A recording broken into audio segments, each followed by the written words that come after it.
Times are changing and it's scary. A lot of cops showed up to the park in San Francisco that I was camped at night at sundown, driving around flashing their spotlights into the woods and on the beach where people camp.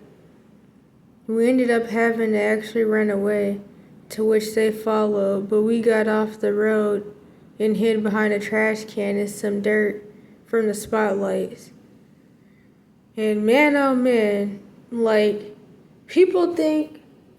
I know people think that, like, I don't know, I'm just paranoid and need, like, trauma therapy or something.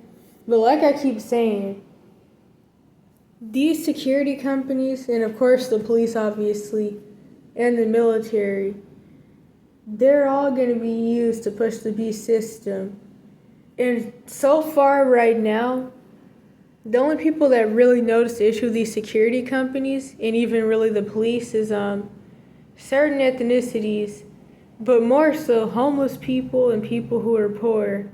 Or maybe you live in like one of these, I wouldn't even say tech apartments, but like one of these like a large scale apartments where they kind of like cram as many people in as possible to try to quote unquote solve different like housing shortage issues. But even in places like that, you're going to have a security guard walking around, Abbott, Adelaide, or one of the other ones, making sure that like you're not letting people come over just harassing you or other people. Kind of like I may have mentioned somewhere before, I'm pretty sure I did, when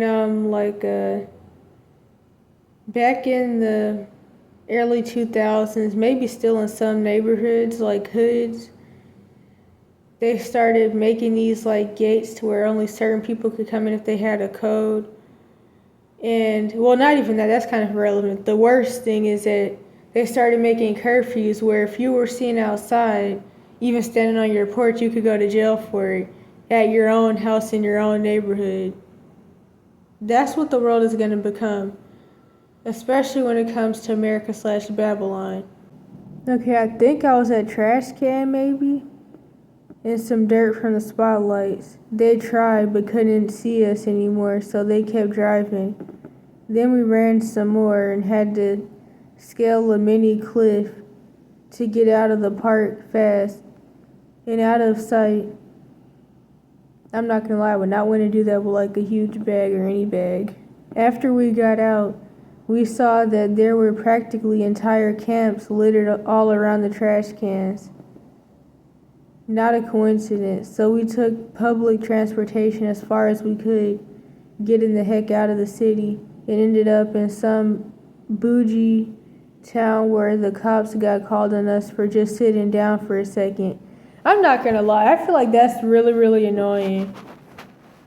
Like, I've even had my own fair share of continuous situations where, like, if I even stand somewhere to, like, get on my phone and look at the GPS because I'm lost or to call somebody, whatever in the world, like, I'm about to go to jail or I have some store owner or somebody else, like, recording me, I guess hoping that maybe they'll catch me, I don't know, arguing with them or something about what they're doing, which honestly that's not worth it. I learned that lesson like a long time ago, way before being out here, so I don't even see the point in arguing with people because I know it's just going to be lots of manipulation and games. But yeah, it also makes me think about something that someone told me back when I was in Cali, where they were like, they went to, I think, Southern California, maybe like San Fran, somewhere around San Jose, something like that,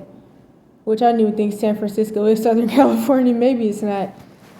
I think it's definitely Bay Area though. But anywho, they were driving their car and like they had one of those storage type things attached to the roof, and whatever happened, they had to get out the car and fix it with the person that they were driving with.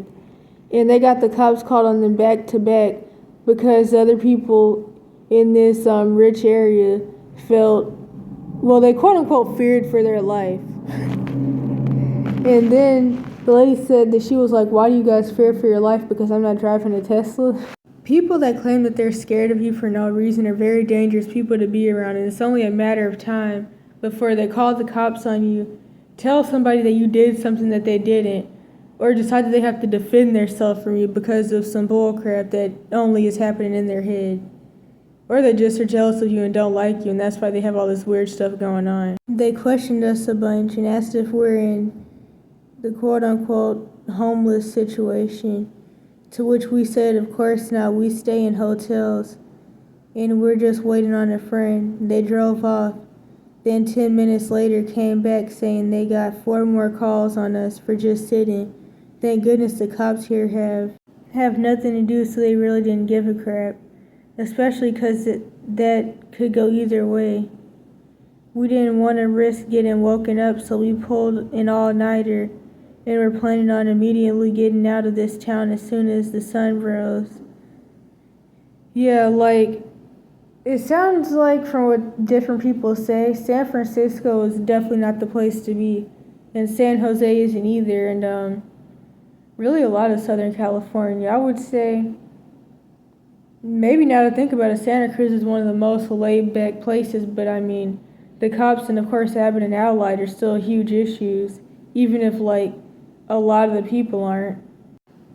And I think one of the most scariest things about it is that the West Coast was supposed to be the safe haven for street kids and other homeless people, but that's changed, and I mean, I would say that's going to cause a lot of issues and already has, because everywhere else but the West Coast was really, or is really, a terrible place to be, I would say in any situation, but it's the West Coast has the most services, and still, I mean, obviously, none of the services, it's not like people are giving out housing, but also, what matters most is family and friends. If you don't have that, then nothing else is going to matter, so that's why, even if people were giving out houses, for people that have been in this situation since being a street kid or are a street kid, which the housing wouldn't even really be for the street kids anyways, just the older people, it wouldn't make a difference and it wouldn't really help the real issue. But I mean, for people that are I don't know, homeless family, then I mean, housing would help. But for people that really care more about just not being alone, the housing wouldn't make much of a difference. In fact, being in 4 walls makes it worse. Which is why, one reason why some people rather be outside, but of course there's people that really just rather travel the country, and having a place means that you'd have to be stagnant to make sure you can afford the place and pay for it.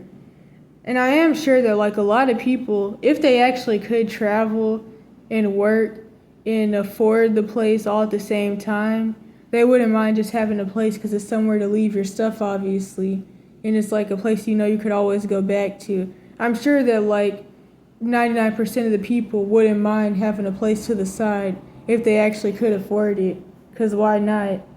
But also, going through trauma behind 4 walls, being in the cash for kids system or human cash cow systems, and being subjected to a lot of trauma revolving around being locked behind 4 walls, makes being behind 4 walls pretty flashbacky. Okay, I do not remember what I last read, so I'm just gonna kind of start over.